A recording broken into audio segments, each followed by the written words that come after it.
Hi everyone, my name is Andra Stanoiu and you're listening to the Healthy Debate Show on UK Health Radio and podcast. Have you ever wondered if the heart has intelligence? Studies showing the importance of the heart in the heart-brain system have actually been around for decades, and the research continues to accumulate. The heart has its own intelligence, and its own neurological system and electromagnetic field are actually much larger and more powerful than the brains. Dr. Mădălina, a leading cardiologist at the Swedish Medical Center, has developed the HeartQ method alongside with her husband. And this method is guiding people to reconnect with their authentic selves and activate their heart intelligence in order to live a heart-centered, aligned, and fulfilling life. Hi, Mădălina. Welcome to the Healthy Debate Show. How are you today? I am doing wonderful, Andra. I'm so excited to be here. Thank you for having me. Absolutely. I'm so curious about this topic. I've never talked about intelligence of the heart, and hopefully you can bring a bit more clarity for myself and for everyone that's listening. But before we start discussing about heart intelligence and your method that you've developed alongside your husband, please tell us a bit about your journey. How did you become a cardiologist first, and then probably this includes a bit of a story around your passion for heart. And then we'll slowly, hopefully transition towards your current passion, which is heart intelligence. So, yeah, the stage is all yours, Mădălina. We're listening. Thank you so much, Andra. Yeah, this is something I am so incredibly passionate about. And so everything for me started about, I was always pulled to the space of the heart. As long as I can remember, there was something about the heart and medicine and healing. It was something that I was pulled and I loved. I became a cardiologist, but then what was happening up about 10 years ago or so, I was living life as a really busy, successful cardiologist. And, I had 2 daughters, my husband, and cardiology is very difficult. There's emergencies and stresses and, basically was living life in a survival mode, waking up, morning till night, working, emergencies, fast-paced treadmill. Living almost like as a schedule, like there was barely any space for me and trying to serve everyone, putting pressure on myself to do everything, go above and beyond, and, living from all kinds of, patterns, workaholism, overachiever, perfectionist, people pleaser, yes sayer, but really in a lot of self-denial because it was just, quote, no time for me, right? And I was really good at doing that. I was really good at it. And one of the ways, the thing that kept me going, that was my technique, was running. Running was something that I used so that I can keep running in this matrix, keep running in my life, keep succeeding in what, was told, what was considered to be the successful way to be. And then something happened about 10 years ago in this crazy life of mine. Something happened that completely changed my life, the trajectory of my life. And what happened is I went for a run, and my usual run, and I developed this really severe back pain. I thought it'd be something that would just kind of go away and it would be nothing, but it turns out that this pain would not go away. And here I was, with my medicine scientific approach, not understanding why is this pain not going away. I mean, I was barely able to walk. So I went from being this really fit person, running around, doing everything, to barely being able to walk. And I couldn't find a cure, and I couldn't understand why it was happening. So this was going on for some time. And then what this ended up turning into is something much deeper, because I ended up going to some kind of a state of an existential crisis or a midlife crisis where I didn't understand all these emotions that I had been suppressing and not facing about me and my life. They were just flooding me and I didn't know how to deal with it. And so here I was. And then basically what ended up happening is what I thought was the worst thing that happened to me turned out to be the best thing that happened to me, because I was so, spending my time trying to heal other people's hearts, but I hadn't really, healed my own. And so what happened is somehow, after 1 year of, really suffering, having no answers and just getting worse and feeling stuck and feeling so unhappy, something happened where I got a book by Louise Hay called You Can Heal Your Life, and Wayne Dyer. And then I just really started going within myself. And I realized that what life wanted me to do, because I wasn't doing it, it was really meant for me to be still and stop all the doing and running in life and start being in my life, which is something I hadn't really done before. And so then I started like bringing all my passion and excitement that I was bringing outside of me, and I brought it inside of me. So it's like I kind of went inside of me and I turned the lights on and I said, oh my God, like, who am I?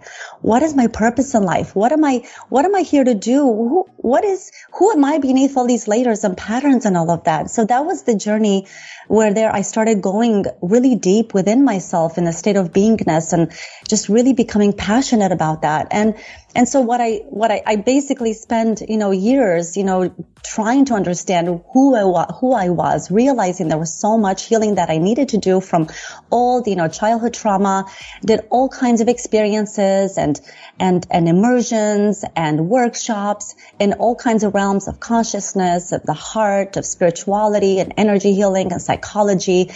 And what I ended up realizing after this journey of mine is that, number one, I had been living life not authentically, not from my heart. I had been living life from this unconscious programming, from my nervous system, all these things that had to do with limiting beliefs and conditioned patternings, and all that had to do with, old trauma that was unhealed, that had to do with me being disconnected from my heart, which is what happened early on in childhood. And so because of stuff that happened, I ended up leaving myself, leaving my heart, and living in my mind, living in the nervous system. And so then there was all this healing that I needed to go through and to heal.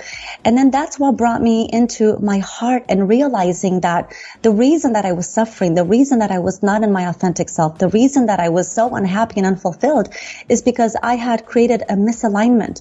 I was not living from my heart. I was not living from my truth. I was not living from my wholeness. And then I started really going into my heart and really reconnecting and experiencing who I really was, my wholeness, and, spirituality, meditation, started really tuning into my heart intelligence, my authentic self, my truth. And then from that point on, my whole life changed forever. And I started living life and creating my life no longer from the unconscious programming and the nervous system, which is just creates, unease and disease and problems, and really tuning into the consciousness and intelligence of my heart and letting that be the guide of how I live my life. And then after having had this experience, it became my deepest passion to bring it out in others, to help people to also reconnect with their own hearts and really kind of remember and recognize and experience their own wholeness, their own truth, their own vitality, their own passion for who they really are beneath all of these layers. And that's what now I am doing. And this is now what I'm so passionate about and what I'm bringing out into the world and what I feel that true healing is really all about. Mădălina, you do have a fascinating story, and I'm really pleased to hear that. Definitely you sound like you found your path now, but I do have a few questions. I want to know if after this healing journey, your physical pain disappeared. So that's one thing. And then I'm curious to see if you're still practicing cardiology or you've completely shifted your existence to being a coach or working more towards supporting others. Yeah, so this is such a fascinating question that you're asking me, because I spent 1 year obsessed, trying to heal myself, went from doctors to doctors, and nothing worked. I actually just kept getting worse. It's almost like I was making it worse by trying to force it. And when I just let go and I just went in myself and I started experiencing the depths of who I was, it just all settled into place. Everything went away. I just, without even trying, it just went away. I healed. I healed my whole back pain, the hip pain, the plantar fasciitis. And Andra, not just that, but I talked about the back pain, but I had other things. I used to have recurrent pneumonia. I used to have UTIs. You have GI issues that were just continuously happening. And all of those disappeared. just went away. I didn't even try to heal them, but they all just went away. And this is what made me so curious. I said to myself, what's going on? What is it that before was happening that now is so different? What is it that created so much health within me? And that's why I feel that, when it comes to healing and health, there's something so much deeper than the outer layer that we're focusing on in medicine. And the other question is that, yes, I am still a practicing cardiologist, but I've completely shifted the way that I approach patients. I really have a very holistic approach, and I support patients to not only take care of the, physicality aspect, but to really go within themselves and have a holistic approach to their healing. And then, of course, my husband and I, when we started the HeartQ program and the HeartQ approach, we have our own, processes in place for that. So I'm doing both, but it's really the same in both realms. So, Dr. Mădălina, because now we're talking about the cardiology part, yes? So I switched. So do you think from your vast experience, do you think that heart problems are symptoms of emotional distress? Is there any link between these two, or they're completely, or heart problems or heart diseases are rooted somewhere else? Oh my goodness, what an amazing question. And once I recognized this for myself, it's like I see this in every single patient. And you almost want to trace it back. There's a way to trace it back to, and that's where it comes down to, because the physical aspect is the very last layer that happens. But beneath that, there's an ocean that is present that, people haven't tapped into and accessed. And sometimes when people have some kind of a heart problem or anything really, sometimes the focus goes so much on fixing that thing that there is not enough focus on going within myself and asking, where is this coming from? What is the deeper source that this is coming from? And so much of it that I have observed and seen and experienced is coming from unhealed trauma and emotional distress and not knowing patients just not knowing how to deal with that, how to deal with their emotions and actually having a unhealthy way of dealing with it, because this is not something that's really taught, to us. We don't get this kind of teaching. This is not something that people know what to do. But absolutely, I definitely see the link. And this is what I offer to people, to go within and to really discover that, and then to use our heart as the way that we hold space for that process, to do it in a loving, compassionate way, not in a judgmental way that unconsciously tends to happen. Emotional. How do we develop emotional health? How do we reach a balance away from daily distractions and daily challenges? Because you very beautifully explained in the first part of our conversation how you did it for yourself. But supporting others and advising others is quite a different story, because it's about understanding, their background, their needs, the trauma, because you mentioned trauma, and I'm quite passionate. We spoke about trauma quite a lot on the Healthy Debate Show. So how do we reach this balance, and how do we develop emotional health? What a great question. Andra, my experience is that when it comes to our overall health, there's a holistic thing that needs to happen. And this is what I tell people too, because when they end up coming to the doctor's office, it's the very last thing that happens, but it's always a calling back to that person's own health. And there is a physical way to approach. Of course, you want to make sure that you're eating healthy and honoring our body and nourishing ourselves with food that is medicine and not that creates inflammation. So that's a big part of it as well. And then there's the element of health and spirituality and emotions. And emotional health is something that I really take people, and I really recommend that you go through a process where when we wake up in the morning, we really sit, we create that sacred space, we create that time to sit with ourselves, to allow ourselves to be without, the tetherings of the world. We always, so often we wake up in the morning and run to the outside and spending all of our attention, outward. It's so important to bring that attention inward and to look at ourselves, to journal, to be within, to feel whatever is coming up, to connect with our hearts, to go on nature walks and to nourish ourselves. And if there is, difficult emotions and trauma trauma that has happened, to heal that. A lot of times we get triggers, we get triggered by people or triggered by experiences, and we live that life in emotional reactivity. And that actually is such a big thing that creates disease, when we're having the emotional reactivity and triggers that happen.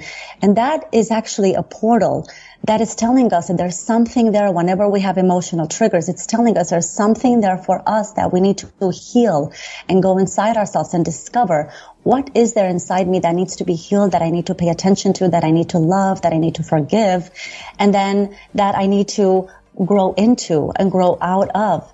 So there's a depth there, and a lot of times it's something that people are not equipped to do on their own. And so there is a recommendation, and through our program we support people with that. But if there's deeper trauma that has to happen, I definitely recommend that there is support, that they seek for that. Dr. Mădălina, you made a great point about the connection between body and mind, and even so, but I'm also thinking about some of us that are really struggling to identify when enough is enough.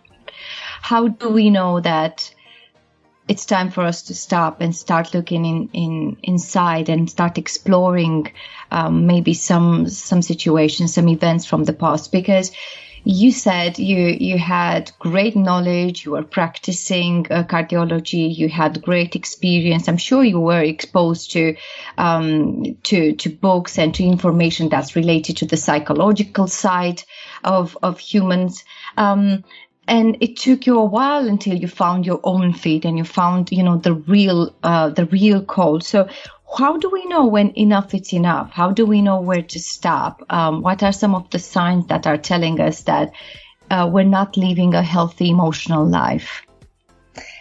I love this question. And HeartQ, we have this thing that we call the angle of authenticity. And so what happens is that when we are living life not from our heart and not guided by our true authentic self, that's really right for us. When we are living from our heart, we are then living on our own true heart path. There is alignment. There is harmony. There's this inner peace. There's a vitality. There's a passion. So you know when you're there, right? But then what happens is when you're not living in the heart and you're living from the fear and the trauma and the unconscious matrix and the nervous system, then what happens is you create life unconsciously from that place. And that creates a path of misalignment.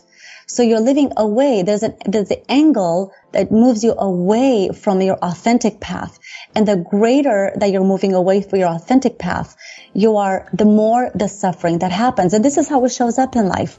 What happens in life is a reflection of what's going on that is telling us what's going on inside us. So anything like, hits against us, whether it's physical pain, whether it's a disease, where a problem that happens physically or mentally, depression, anxiety, that shows up. These are the kinds of things that when we're hitting a wall, when we're suffering, when we're unhappy, when we're unfulfilled, when we're trying and it's just not working, you're just not getting to that feeling of fulfillment and vitality.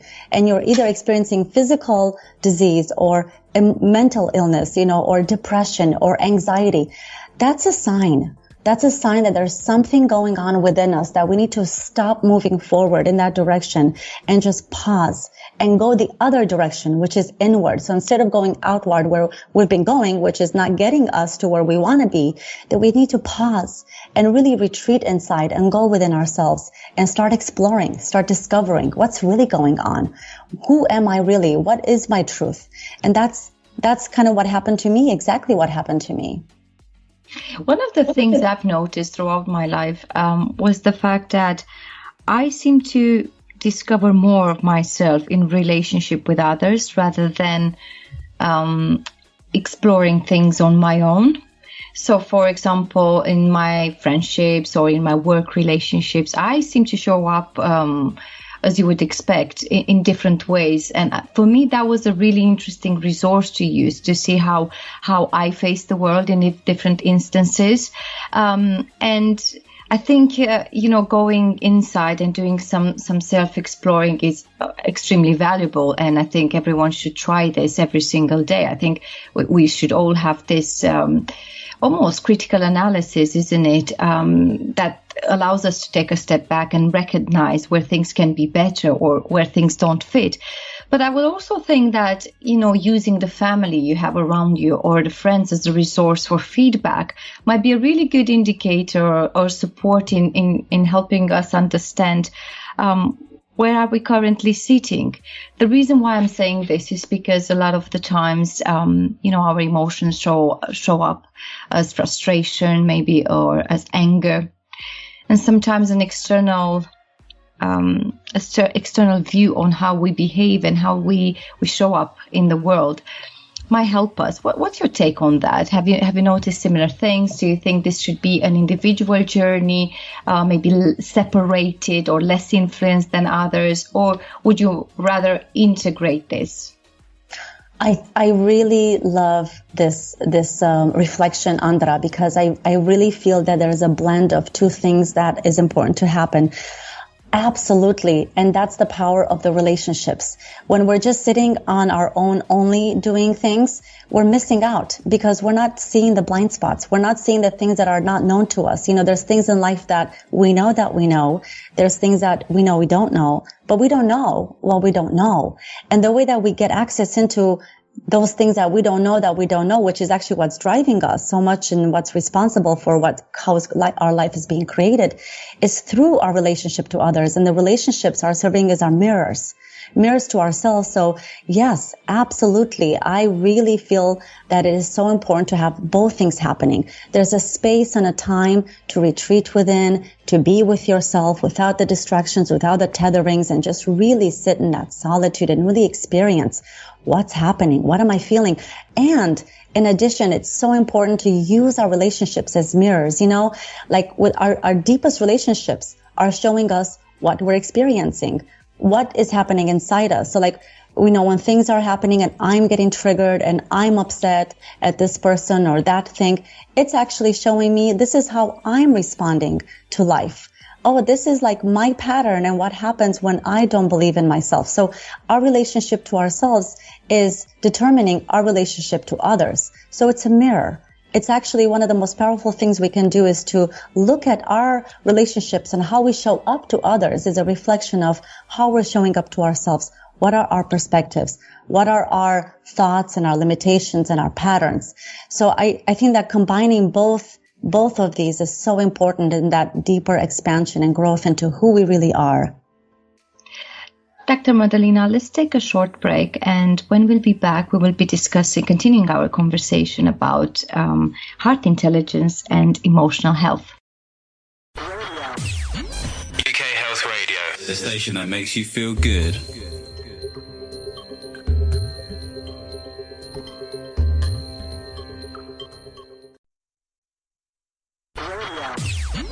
UK Health Radio, the station that makes you feel good.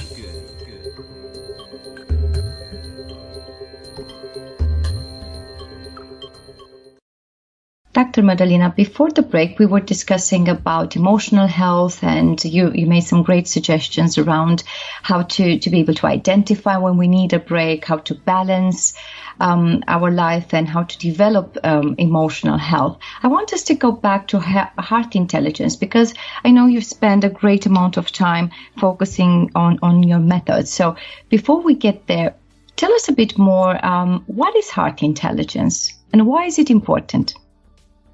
So good. What a powerful question.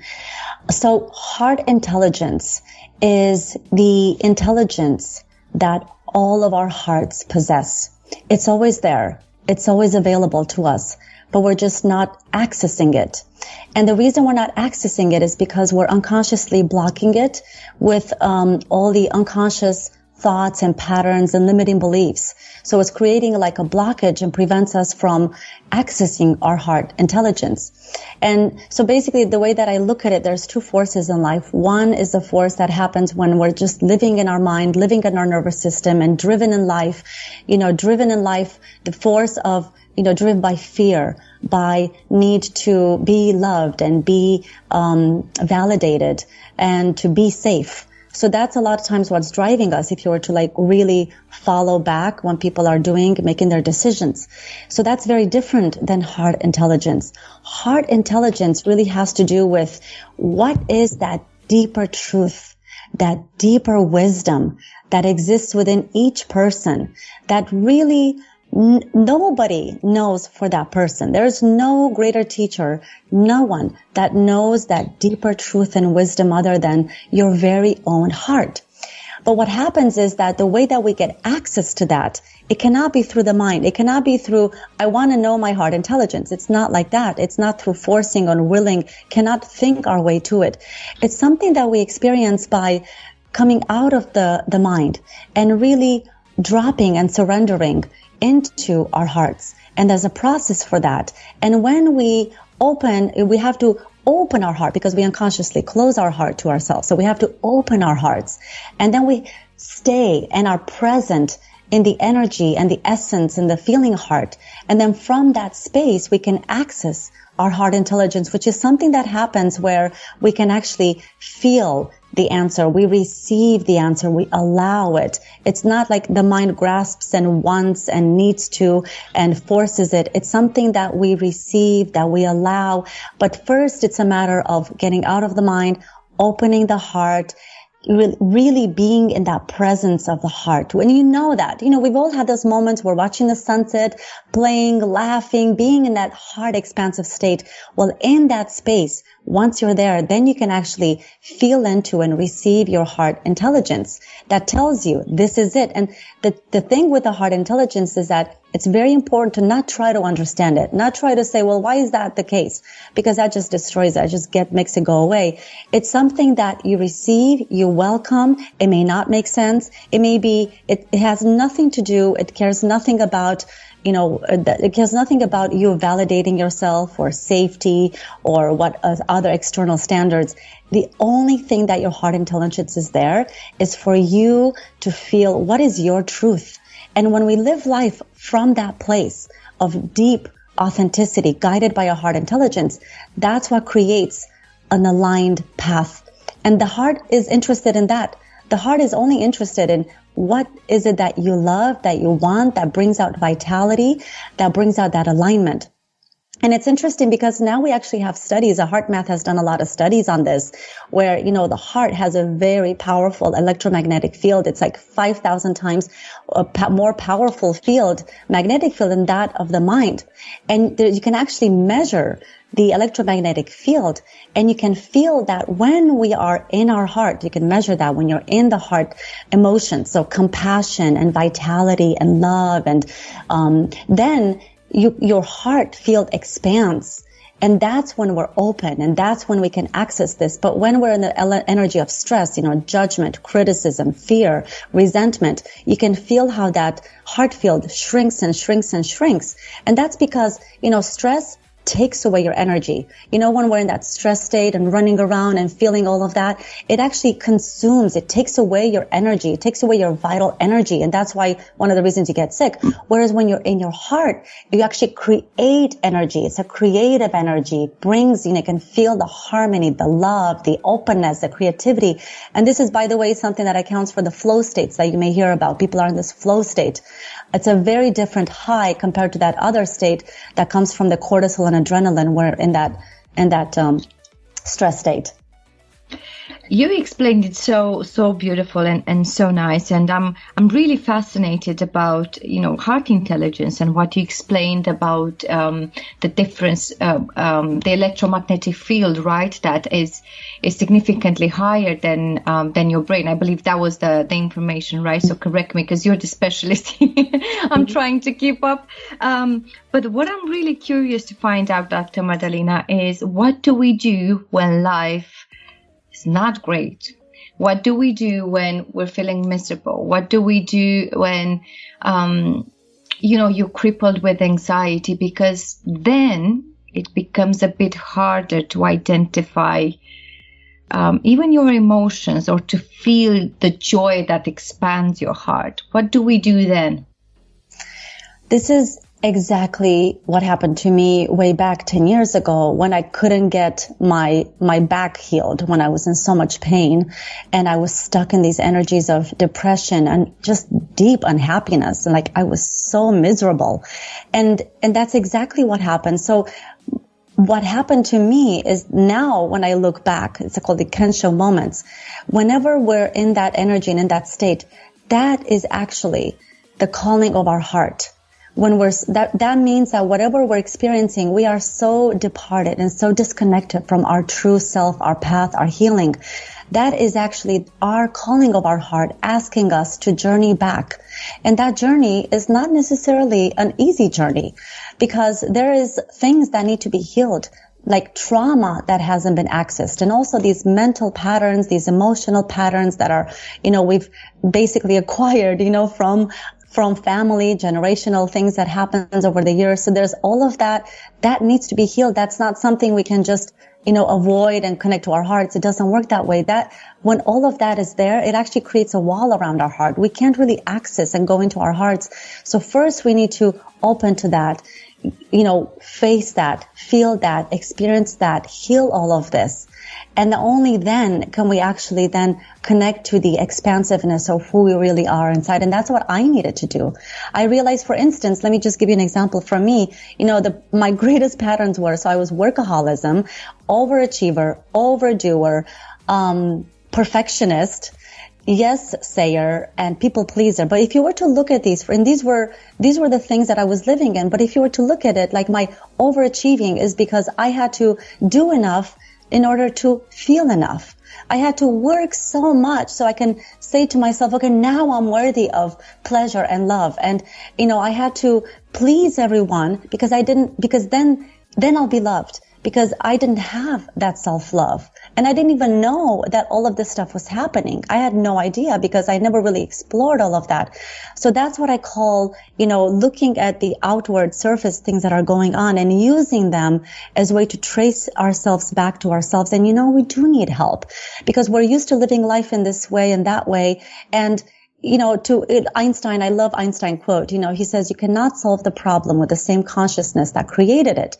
So here we are in this state of whatever it is we're experiencing. For us to, with that consciousness that created that state, how can we then heal ourselves like that? It doesn't work that way. We need to expand our consciousness. We need to open up to other possibilities and availability and get that help in different ways and get the support.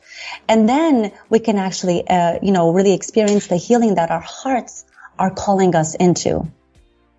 Dr. Mădălina, please give us some details about the HeartQ method. How does it work? As you so well explained the passion for it and what's behind it, but how does it actually work? Excellent. I love this. This is really, when we looked at, I looked at my journey and we had all these experiences and I went through I basically explored everything. When I realized that I was living life from unconscious programming and the nervous system, then I said to myself, I really want to explore, how do I heal? Who am I? And all of that. So I went through the realms of so many different modalities in the realms of consciousness and energy healing and psychology and science. From all of that is how we came up with the HeartQ method based on, years and years of different experiences. And we put it all together in the HeartQ method. And there's basically 4 pillars to this. And the very first pillar really has to do with heart awareness.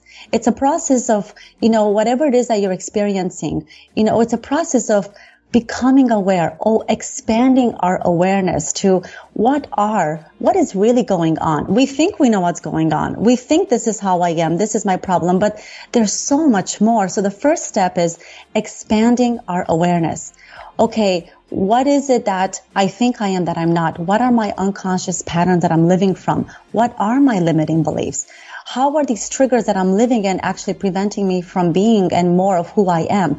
So there's this awareness that happens when we turn the lights on and recognize all of these things that we were unconscious of, that we were living from our life. So that's the first part. The second pillar is that of expression. Now, once we have an awareness, like when I had the awareness, oh my God, I realize now the reason I had to do so much and I had to do enough to feel enough. Well, it's not enough to just have that awareness, because that's just at mind level. We need to bring it in. We need to feel it. We need to express it. We need to release it.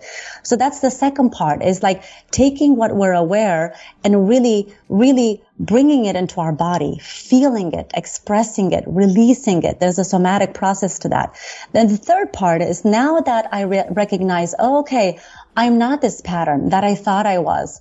Oh, okay, I was living life in these negative thoughts, these negative beliefs that they're not true. Then the third part is, then let's reconnect. We reconnect now to our deepest truth. We reconnect to our heart.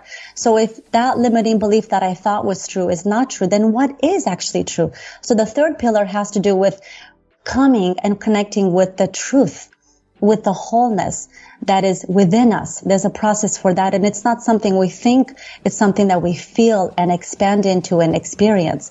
And then the fourth part is really, once you are connecting to your heart, now the fourth part is creating life from our heart. No longer, creating life from unconsciously old habits and old patterns and autonomic based ways of living, but now really consciously, intentionally living life from our heart in the big picture, with big decisions and moment to moment. Something's coming up and I'm reacting. Oh, wait a minute. That's my old habit coming in. Okay, what is really true for me right now? And I feel that and I express that. So that's really the 4 steps. Number 1 is conscious awareness. Number 2 is expression, feeling. Number 3 is reconnecting to our heart to discover the truth. And number 4 is heart-aligned action. Dr. Mădălina, after a break, I would like you to, if possible, provide us some examples of your work with your patients, because you mentioned quite close to the beginning of our conversation that you have a bit of a different approach now since you've developed the Heart Q method. So we'll take a short break and then we're back with Dr. Mădălina to discuss heart intelligence and Heart Q method. The station that makes you feel good.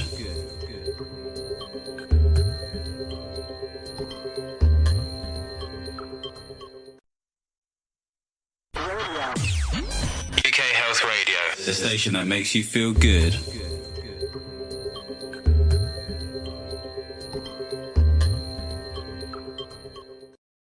And we're back with Dr. Mădălina.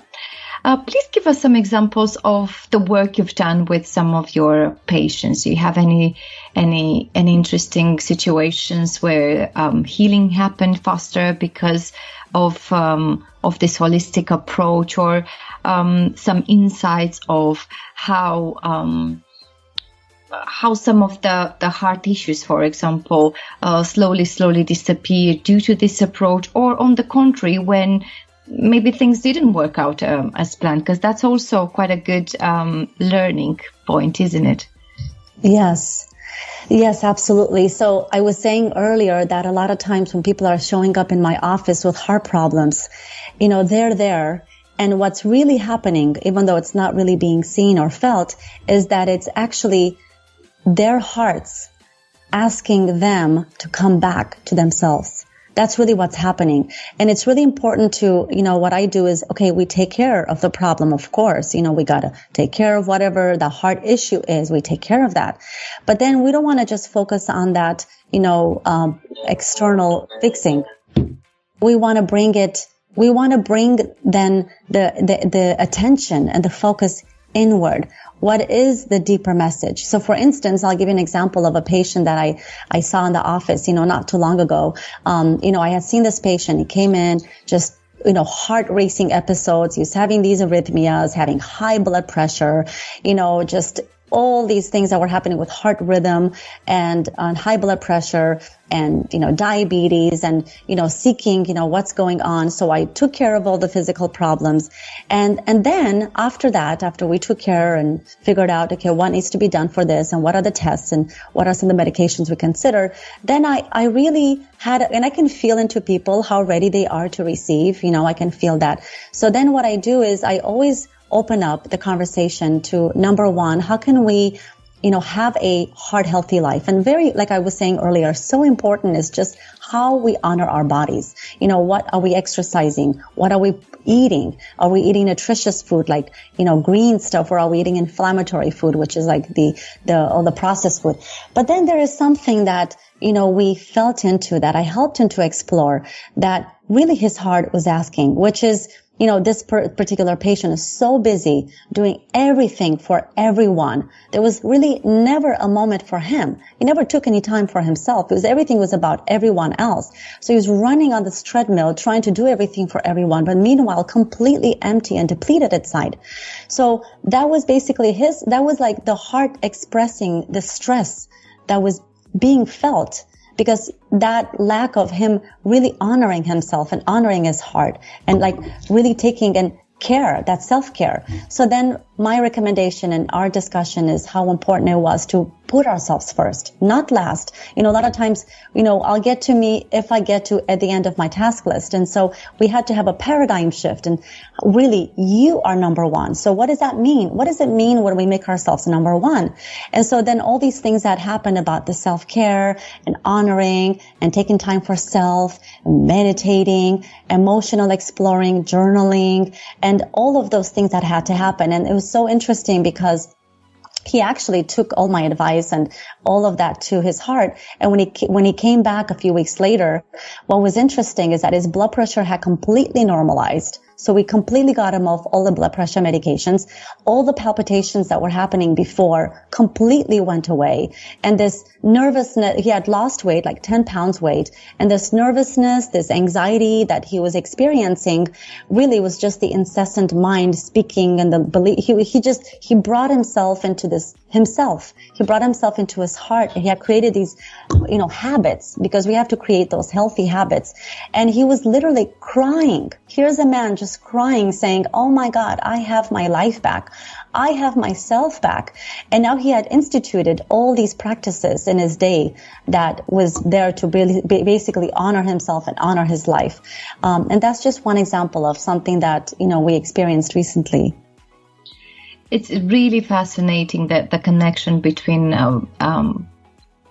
body, in this case heart, and the mind. And it's so fascinating, the fact that sometimes we go through life waiting for just the perfect moment, for just a perfect person that will show up for us in a way that will be supportive and empathetic, and not just look at us as another number, patient number 5 or patient number 7, and look at how individual, how interesting we are and how individual we are, and look at us from a holistic approach rather than the doctor-patient typical relationship. And I think, this opens up a really good conversation about the future of the medicine and how it should be, and how important it is to, for example, counselors or psychologists to recommend physical health specialists or well-being specialists or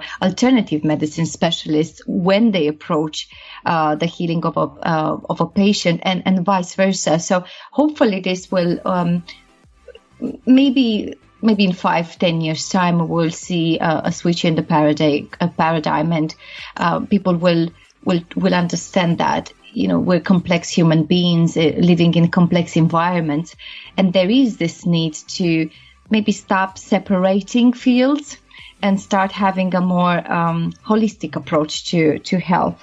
I know we're getting very close to the end of our conversation, Dr. Mădălina, but I really want us to summarize and to look at 3-5 tips that can help us, that we can apply today and can help us focus on heart health and emotional health, and will help us almost introduce ourselves into Heart Q method. Wonderful, Andra. Thank you so much. It's been really wonderful here having this space with you and connecting. And, if I were to say what are the most important messages is, number one is it's going to sound weird, but being willing to be wrong. The way that we think we are, who we think we are, the way that we think we are, what we think the truth is to be open to consider, is that really true? Is that really so? Because there is so much more. I used to believe this is who I am and this is my life and I am like this and I am like that and that's it. And when we do that, we become set in those ways. But there's this invitation that I have for everyone to just really let that go and consider there is so much more to who we are as a human being. And when we're living from our hearts, there's such an expanded way to be that is actually ever changing and ever shifting. So that's my first invitation to people, to really consider that there's so much more that we are, that it's hard to define.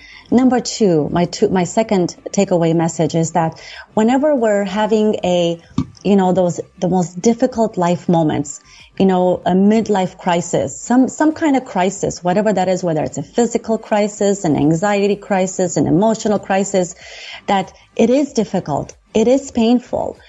And look at that as life asking you, wow, something here is for me to go inside and to heal. Because when that's happening, it means that whatever it is that we've been living so far is taking us away from ourselves. And we're not aligned with our truth. We're not aligned with our heart. So whenever that's happening, my invitation is to just, not with judgment or anything like that, but to just use that as a portal to go within ourselves, to discover what is that healing that I need to do? What is it that life is inviting me into that I'm not in alignment? I'm not living in alignment. And that's why this is happening. And look at that as a way to go within ourselves, heal, and really discover what is our truth? What is my healing? What is my purpose? And really shift gears there. So that's my second. And the third one is, everybody's so busy in life. Like everybody's running around and busy. And, people say, I just don't have time. I used to have the same thing. It's a limiting belief. I don't have time. But if we're running around and living life in that rushed energy, that's a stress energy. What I invite people is find that time, make that time for yourself, create that space. Because, before we show up to the world and to others, really to show up to ourselves, fill our cup. What does it mean to fill my cup? What do I need to do for me so I can feel good? What is it that I need to heal? What is it that I need to do in the morning for me so that I can fill my cup before I go around filling other people's cups? So this is my invitation. And really, I believe and I feel that there is not one person on this planet that doesn't have this issue. We're all born as pure love in our hearts, but then stuff happens when we're young. Stuff happens, whether it's, unconscious patternings, experiences, trauma, and we get separated from the heart. We go to the mind because it's safer. And so my invitation is to consider, what would it be like? What would it be like for you to open yourselves to drop into your heart? What would life be like to live from your heart, from the consciousness of your heart and from the intelligence of the heart? And how much more expansive and vital and peaceful and harmonious and loving it would be to have an experience when we live life from our hearts. Dr. Mădălina, for sure, I'll take I've taken some really good learnings from our conversation. I definitely need to be a bit more observant and take that step back and analyze a bit more how I live every day, and maybe try to start the day, as you said, with something that's for myself, fill my own cup so then I can focus on others. So thank you so much for coming on today. I really want our listeners to get in touch with you and discuss Heart-Q method and see how they can improve their lives. So please give us some details about your contact, maybe social media links, anything that can help us find you online. Yes, thank you so much, Andra. And the best thing to do is to go to the website, because everything is on our website. It's heartq.com. And that's where we have all the links to the social media and to the programs that we have and our email. And we have a lot of stuff there that is really to take people back to their hearts.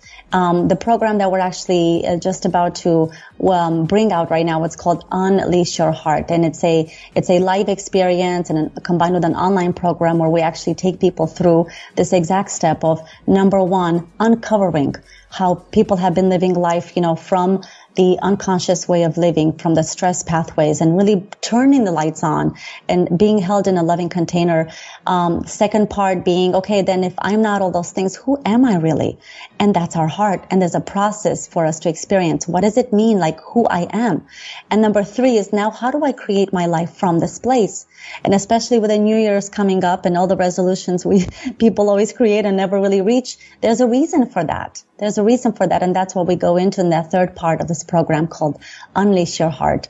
So yeah, and if this is resonating with you and this is something that you're aligned and feeling pulled into, I would be happy to support people on that journey. And you can find us at heartq.com.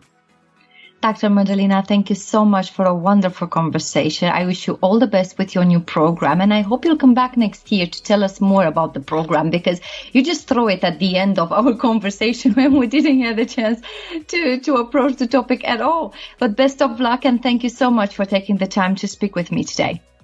Thank you so much, Andra. It's been so wonderful and delightful sharing this space with you, and I really appreciate it. Thank you.